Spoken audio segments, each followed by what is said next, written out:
हरिओम।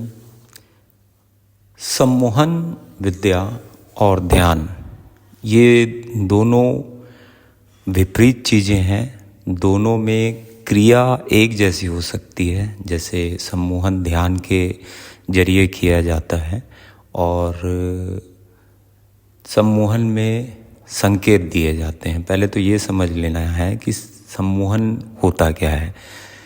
आप किसी भी चीज़ को डीप मेडिटेशन पे जाके संकेत देते हैं, किसी भी चीज़ का संकेत अपने आप को देते हैं। जैसे मैं ये हो रहा हूँ, मैं वो हो रहा हूँ, मैं ये कर रहा हूँ, मैं ये कर रहा हूँ, मैं ये कर रहा हूँ। और निरंतर अभ्यास के बाद में वो चीज़ें रूपांतरित होना शुरू हो जाती है जीवन में। तो इसे सम्मोहन क्रिया कहते हैं। जैसे आपको जल्दी सोने की आदत नहीं है, आप रोज़ मेडिटेशन के माध्यम से बैठ के आप संकेत भेज रहे हैं उसमें कि मैं रोज़ जल्दी सो रहा हूँ, जल्दी सुबेरे उठ रहा हूँ, रोज़ जल्दी सो रहा हूँ, जल्दी सुबेरे उठ रहा हूँ। धीरे धीरे धीरे धीरे करते करते करते करते साधक या जो इसका उपासक है वो धीरे धीरे इस योग्य हो जाता है कि आप ये रूपांतरित होने लगती है चीज़ें, वो सही में होने लगती है। ये से सम्मोहन विद्या कहते हैं। और ध्यान बिल्कुल विपरीत घटना है। ध्यान के माध्यम से सम्मोहन किया जाता है, लेकिन ध्यान बिल्कुल विपरीत घटना है। इसमें गति को रोका जाता है। ध्यान में अगर आप गति के साथ में बहेंगे तो आप ध्यान में लीन नहीं हो पाएंगे। अगर आप किसी मैटर को लेके या किसी ऑब्जेक्ट को लेके या किसी सब्जेक्ट को लेके अगर आप ध्यान करेंगे तो वो सम्मोहन क्रिया में आ जाएगी। ध्यान, ये चीज़ें उन लोगों को बिल्कुल समझ नहीं आती जो लोग सीधा ध्यान पे आते हैं।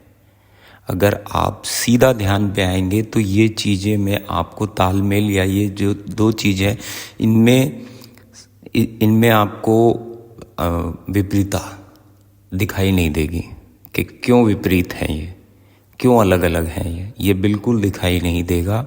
अगर आप पूरे नियम जो अष्टांग योग के जो पूरे नियम हैं उसके माध्यम से अगर जाते हैं तो बिल्कुल आपको समझ आने लगेगी कि गति को रोकना है, उसका मतलब ध्यान है। जो विचार के माध्यम से जो आप आगे जा रहे हैं, विचार के माध्यम से जो आपके मन में जो इच्छाएं उठ रही हैं और विचार के माध्यम से आप वहाँ तक जा रहे हैं, तो सिर्फ आप नहीं जा रहे हैं, आपकी चेतना भी जा रही है। वो सबको लेके आना है, एकाग्र होके अपने प्राणों में केंद्रित करने का नाम ध्यान है।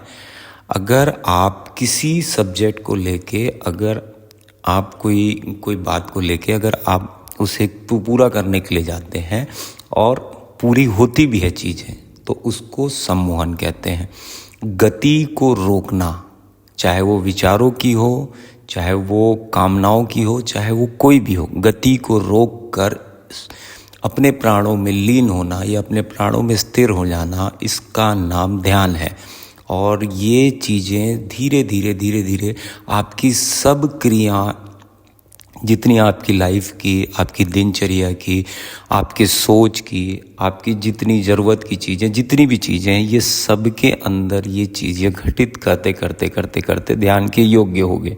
तब आपको समझ आएगा कि ध्यान एक्चुअल में घटित कैसे होता है। अगर आप किसी ऑब्जेक्ट को लेके जा रहे हैं, जब तक आप विचार के माध्यम से बाहर ही हैं, आप अभी अंदर नहीं हैं।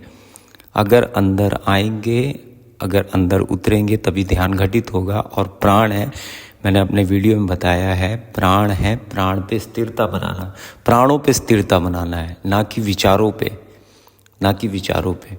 और अगर सम्मोहन क्रिया से अगर कोई व्यक्ति अगर कोई अपना कार्य पूरा भी कर लेता है तो उसके बाद में दूसरे कार्य और खड़े हो जाते हैं उसके सामने। लेकिन ये चीज़ें ध्यान में नहीं होती हैं। हाँ, ध्यानी आदमी के साथ में ऐसा ज़रूर हो सकता है कि वो जो चीज़ों को सोच रहा है वो चीज़ें होने लग जा रही हैं। तो इसका मतलब ये नहीं है कि वो सम्मोहन क्रिया है। हाँ, कई ध्यानी आदमी के साथ में ये घटना होती है कि वो ध्यान करते हैं और ध्यान की निरंतर अभ्यास में ये चीज़ उनको ज्ञात रहती है कि मैं ये चीज़ खाना चाहता हूँ या इससे मिलना चाहता हूँ, तो वो चीज़ आ जाती है उसके पास में या वो व्यक्ति आ जाता है उसके पास में।